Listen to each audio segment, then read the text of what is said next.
danas? Dobar dan, zovem se Jakub Julije, iz Sombora sam, imam 53 godine i dobrovoljni sam davalac krvi već preko 30 godina.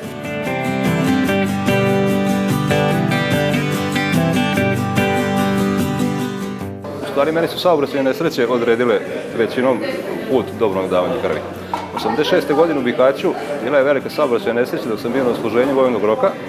Voz je udario autobus, tako da je bilo jako puno povređenih i onda su nas iz vojske došli su po nas i rekli su ko hoće dobrovoljno da krv da pomogne ljudima. Naravno, svi smo pristali iz jedinice, otišli dali i to je bilo prvi put. 87. je bilo drugi put kad je prijatelj otac nastradao u saobraćajnoj nesreći, pa me je zvao da li mogu dati krv, naravno, otišli sam ponovno.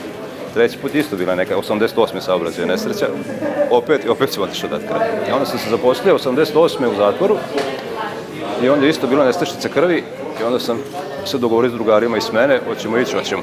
I od onda kako sam krenuo do 88. onda svake godine 3 do 4 puta najmanje.